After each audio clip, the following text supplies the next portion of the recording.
আমার মা বিশেষ করে কোথায় কোথায় টাকা রাখে এই জিনিসটা আমি জানি। আজকে সবকিছু ছাড়িয়ে একটা ভিন্ন জায়গায় টাকাটা পেলাম, বালিশের ভিতরে। তো হ্যালো গাইজ, আসসালামু আলাইকুম। আমি শুভ, আশা করি আপনারা ভালো আছেন। আল্লাহর দোয়ায় আমিও খুব ভালো আছি। চলে আসলাম আর একটা নতুন ব্লগ নিয়ে। আর যারা যারা আমার চ্যানেলকে এখনও সাবস্ক্রাইব করেননি, অবশ্যই আমার চ্যানেলকে সাবস্ক্রাইব করে দেবেন। আমার আম্মুর কাছে আমি কালকের থেকে হাত খরচের কিছু টাকা চাইতেছি, আমার আম্মু কিছুতেই দিতে চাইতেছে না। এই জন্য আমার আম্মু আজকে আবার হসপিটালে গেছে। এই জন্য আজকে আমার আম্মুর ঘর পুরা সার্চ করব, কোথায় কোথায় টাকা রাখে ওই জিনিসটা দেখবো যে টাকা পাই কি না।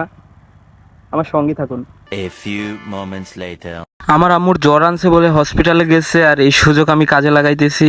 আশেপাশে আমি ভালো করে ঘুরে দেখছি কেউ আছে কিনা। আমার আম্মু যেহেতু হসপিটালে গেছে, মিনিমাম তো আধা ঘন্টা টাইম লাগবেই। এই জন্য আমি তাড়াতাড়ি ঘরে ঢুকে গেলাম।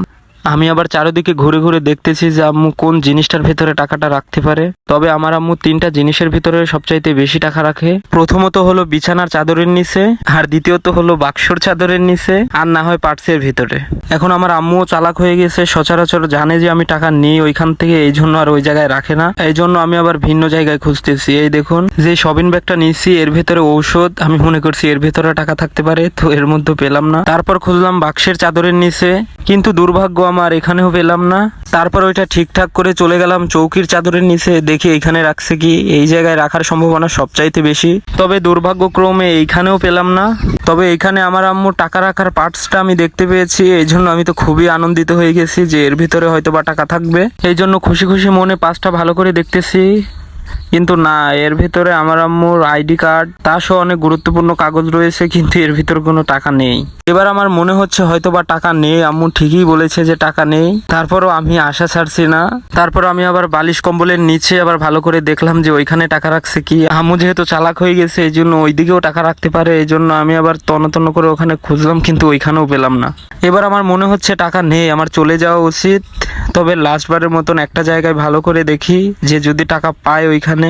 সেটা হলো বালিশের কাভারের নিচে, হয়তো বা এখানেও নেই। আমি খুব তাড়াহুড়ার সাথেই খুঁজছি, কারণ আম্মু আসারও প্রায় টাইম হয়ে যাচ্ছে। আর আম্মু যদি আমাকে দেখে যে আমি এইভাবে ঘর তন্ন তন্ন করে খুঁজছি, আমাকে একদম পুরো মেরেই ফেলবে আমার আম্মু। বালিশটাতে খুঁজলাম কিন্তু পাচ্ছি না। তারপরে আমি আবার একটু লাইটের কাছে আনলাম, এসে ভালো করে খুঁজতেছি। এইবার বালিশে হাত দিতেই মনে হলো কিছু একটা ঠেকছে, আর বের করতেই দেখলাম টাকা। আর অবশেষে আমি সাকসেস হলাম। আর আমার তো এখন নাচতে মনে চাচ্ছে। তবে যেহেতু অনেক সময় হয়ে গেছে, আম্মু আসারও প্রায় টাইম হয়ে গেছে, এই জন্য আমি আর টাকা গুনে দেখলাম না কয় টাকা আছে। ওইখান থেকে আমি অনলি 100 টাকা নিলাম। আর এই 100 টাকা নিচে এর জন্য কি হয় আল্লাহ জানে।